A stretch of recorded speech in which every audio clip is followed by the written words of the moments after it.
Hi, good afternoon. Yes, it's a late afternoon. Ladies to the gentlemen, to the boys, to the girls. It's me, your host, your guy, DLG, Reppin. Yes, Dele London Guna.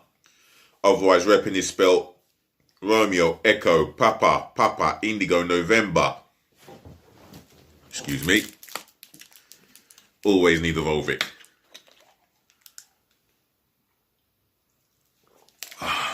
Excuse me, man. So, it's another football content. Before I start, do help me to feel free to share to your friends and family around the world. Like, smash that like button. Smash the, leave your thoughts, your opinions, your messages all in my comment section below. And yes, please subscribe to my channel. That's myself and I only, DLG Reppin. Excuse me. So it's game preview of Burnley v Arsenal, English Premier League game tomorrow noon, which is the first of all Premier League games to kick off. It's another vital 3 points. For me, it's vital that we just get the win and finish up the season as prideful as possible. And as prideful as possible. Just make sure we just don't leave ourselves with a little bit too much to do. At least try and finish high up the table as possible. There's still quite a few more points to play for. 12 games remaining. And I would like to take as many points as possible. And we go on to Olympiacos 5 days later. Big game. And that's a big game that we put all our eggs on one basket, because that is the be or end of our season. But anyway, I'm doing Burnley v Arsenal preview. We've not conceded there for the last 4 league games at Turf Moor.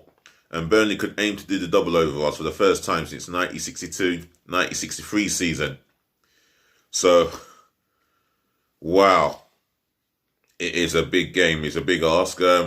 I think we're slightly favourites to win. We should be favourites to win that. I wouldn't say slightly, but it wouldn't surprise me. But it's a game that we will not underestimate Burnley. We've picked up a little bit of form, but however, again, it's another game and we need to be set up right. And I think I'm going to pick a team of players that will go ahead and start against Burnley. The formation will remain the same, 4-2-3-1. So far, guys, if you've got any suggestions, your thoughts, your opinions, leave it in the comment section below. As well as liking the channel, commenting and sharing. I said commenting. And also subscribing to DLG Reppin, please. Thank you. So without further ado, let's go into the starting 11. Then I'll get into the 9 substitutions. But I will go with Berliner in goal. He's been our number 1 since he signed for the club. And he's one of the best goalkeepers in the Premier League right now, without a shadow of a doubt. So Berliner will start in goal. My right back. You know how I feel about my right back. You know how I feel about Cedric Suarez starting at right back. And I am eager to see him start at right back for the rest of the season, not Bellerin. Especially with the transfer speculation running through his thoughts. And I do not want to see him playing for the Arsenal in that sense. So, Cedric Suarez at Arsenal. At right back. At Arsenal. He is already at Arsenal. So, Cedric Suarez will start for me in this game. My 2 centre-half pairing. I'm going to go with Callum Chambers.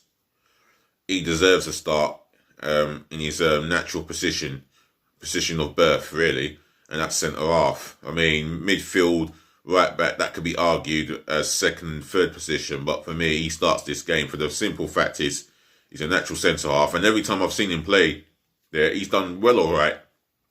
For me, you know, doesn't let you down. He just does the job as a centre half would do. We will never see a consistent run of games from him, although he had a spell where, yeah, he was consistently all good until he got the injury against Chelsea.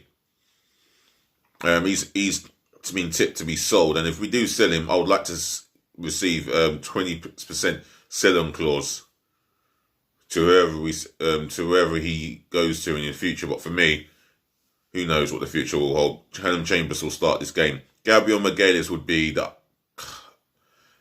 complete ideal partnership for him. He's been our best centre half all season. He's had a bit of dip of form, but for me, his performances has dips as well as his form. But I'll tell you what, when he's on it, he is super on it.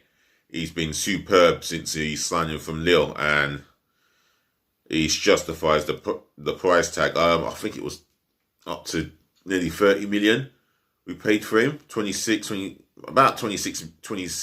and a half. Arsenal fans, if you know the exact price that we paid for Gabriel Magalhaes, leave it in the comment section below, please. Thank you. And if you're watching, like, comment, share, and do subscribe. And speaking of subscribing, big up yourself. A massive shout out to you, Saeed, cab driver, a London cab driver, who helped me drop me at work today, and I introduced him to my YouTube channel via my card. Excuse me. But there you go. He took one of these off me, and I hope he passes it on to his friends and his family. DLG Reppin. Thank you, Saeed. You're now the 91st subscriber to my channel. Now I'm waiting for the 92nd, 3rd, 4th, and so on. So a massive shout out to you, Saeed. Left back, Kieran Tierney. If I could rest him for the game against Olympiacos, I would. But Kieran Tierney starts this game for me. Yeah, I know. I wish we did have a backup left back, and that's what I want to see in the summer. But Kieran Tierney has been sensationally fabulous for me. Offensively, does what it says on the tin. Pace, going forward, whipping crosses, dangerous crosses in. And for me, he's inspired us to a victory over Benfica with his goal. So Kieran Tierney has, cemented his place in the first team. Defensively, there's times where he's been found wanting, but for me, he's as good as they come defensively, and he's as solid as any right back in the Premier League right now defensively. So overall, a very top draw left back, should I say, right back. So yeah, Kieran Tierney starts. All right, the two in the midfield. This is gonna be tricky. No, I'm not gonna complicate things. Thomas Partey, for me, he starts in the midfield. For me, he can allow any advanced midfielder to do what he wants to do. He does his job, wins the tackle. If he loses it, he tries to win the. He's very utmost to win the ball back. At his very best, should I say? But he's a colossus. The strength. I'll call him the midfield bully destroyer for a reason, because he is exactly that type of midfielder that we've been looking for so many years, since the days of Vieira. And for me, he has been plagued with injuries, but when he's come into the team, he does his job and does it superbly well. Thomas Partey starts. Alongside him, I'm going to go with Dani Ceballos. For me, when you need someone to play a dangerous risk forward pass as I would call it, a dangerous risk forward pass, should I say. He will do just that for me, and especially when he's focused on the game. He's a useful acquisition to the team. You know, he'll come in and try and get Arsenal ticking. From an offensive point of view, he will play. He will just play a forward pass, which may go astray, but at least you can see that he tries. And when he has played forward pass off recently, they found a red and white shirt or an Arsenal shirt in general. So yeah, I like the idea of Dani Ceballos playing alongside Partey. The three in front of those two. I'll tell you what. He had a good game last week, and I'm going to give him his opportunity. But come Thursday, there'll be some changes. Anyway, Nicolas Pepe, he's going to start this game on the right wing of attack, right wing forward, if you can call it that. He starts as the attacker there. For me, he's had one of his best games since the cup final. Really, that's one of his best games, and it was it was a joy to see him play so well and attack the left back for me and show his pace and show his pace at the same time. For me, he's a big. I mean, the signing of 72 million is a big asking price, but we don't look at the asking price. All we're asking for is the consistency on levels, and the levels are there for him to succeed. He just needs to do it now and cement that place ahead of Bukayo Saka now, who's cemented his place in the first team, because Bukayo Saka has been sensational since last season. So Pepe still got a lot to do to convince me and millions of Arsenal fans that he deserves a place in the starting 11. But he starts this game. In the midfield, I'll tell you what I'm going to do. I'm going to go with Martin Odegaard. I feel that he needs a run of games in that position. I would like to see what it's going to be like when he comes up against an opposition where they're physically competitive and very organised defensively and very disciplined most of the times, Burnley. So I'd like to see what it's going to be like when he's up against a physical opposition such as Burnley. And Sean Dyche has always got them well drilled, you know. No matter the fixture, they're always well drilled and nothing changes with Sean Dyche. So we'll see what Martin Odegaard could do.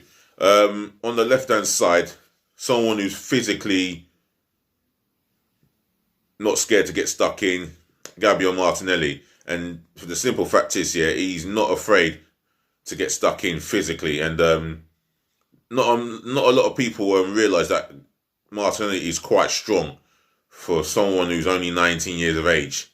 He is quite strong as a young man. But on the ball, he is a fabulous talent, and he's got goals in his locker. A lot of goals. He's got the ability to beat a man on the ball, and his qualities are going to be of importance for this fixture. So I'm going to go with Gabriel Martinelli to start in his position as left wing forward. Up top, Pierre-Emerick Aubameyang. Now, he's got good memories of scoring against Burnley. He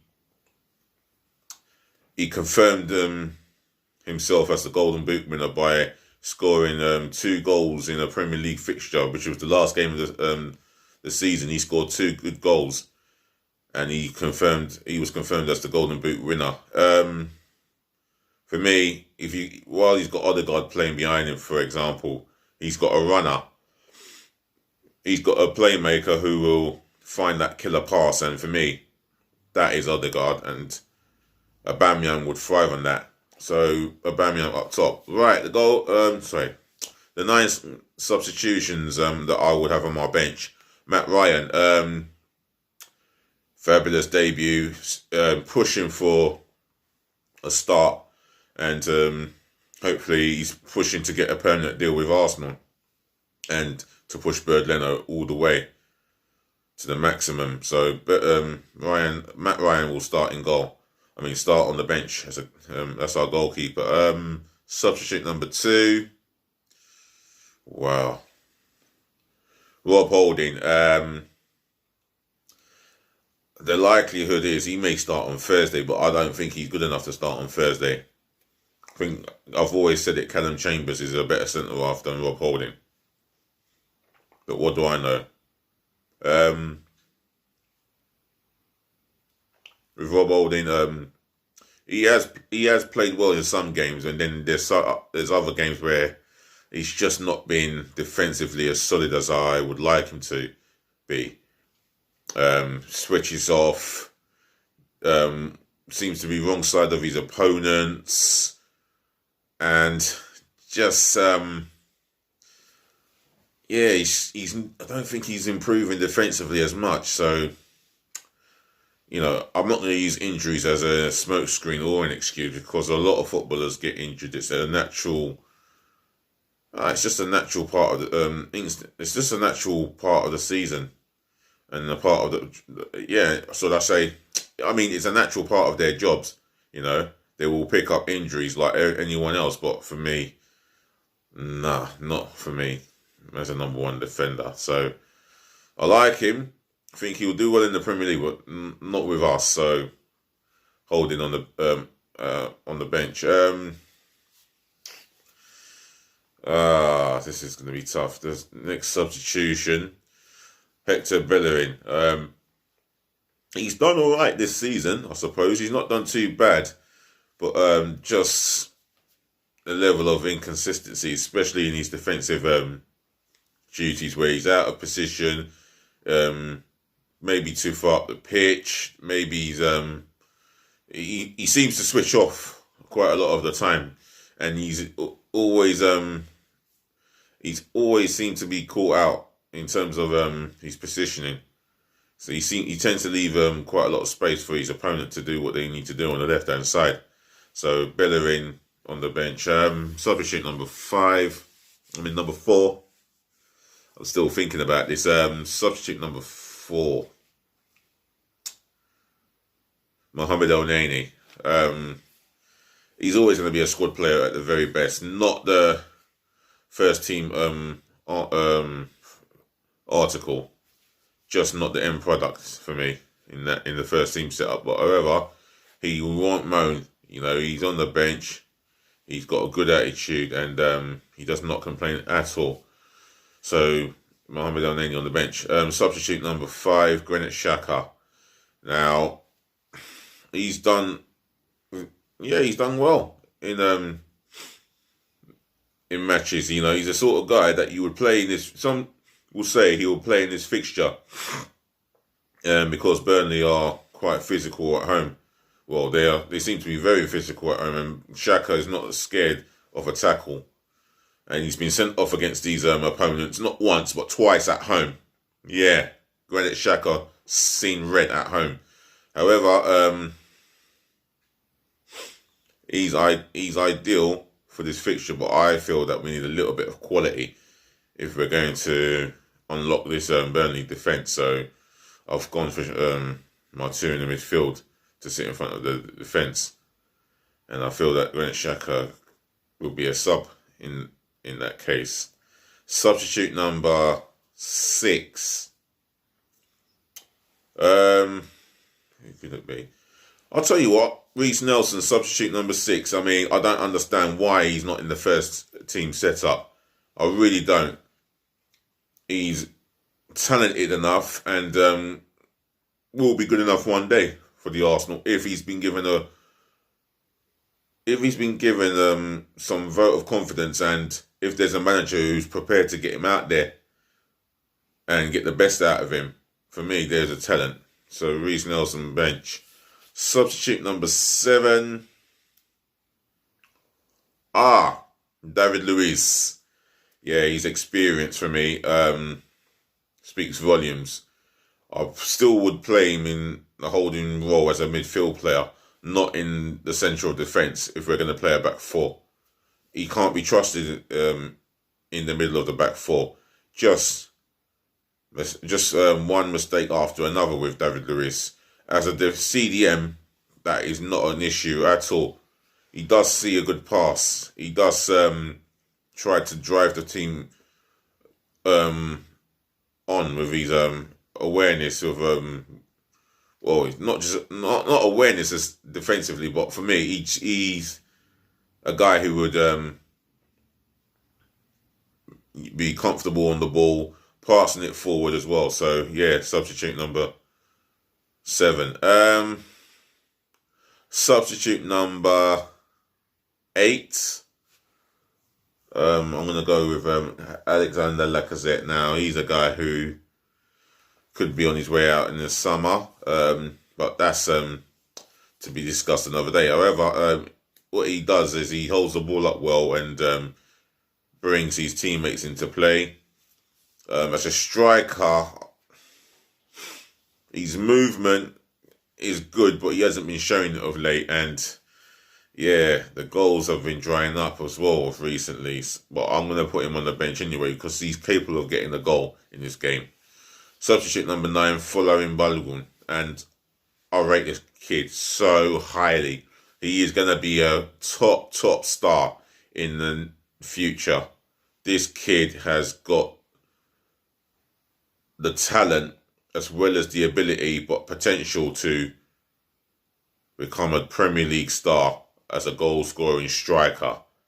On the ball, he is strong as they come, and he will hold the ball up, bring his teammates into play, and he is a team player as well as a good goal-scoring striker, and I feel the future is bright for him, following Balogun. So that is the end of my starting 11. That's my 9 substitutions on the bench sorted, and my formation is sorted, 4-2-3-1. So Arsenal fans, football fans of neutral, if you've got a suggestion, an opinion, etc., leave it in the comment section below. Smash the share button for your friends and your family. Smash the hell out of the thumbs up like button, and let's avoid the thumbs down, please, if we can. And subscribe to DLG Reppin, please. Left, right, and centre. Smash that subscribe button galore and passionately in abundance. I thank you all, ladies, to the gentlemen, to the boys, to the girls, for listening. Thank you for watching. Thank you for tuning in, and also many thank you for always putting up with me. I'll be back later on, and I do apologise for no content yesterday evening. I overslept, and by the time I realised I had to go bed. I had to go bedtime, should I say, and yeah, get ready for work. It is what it is, but I'll keep producing the best content that YouTube can allow me to produce. So thank you once again, and enjoy your day, stay safe, and always remember to be nice.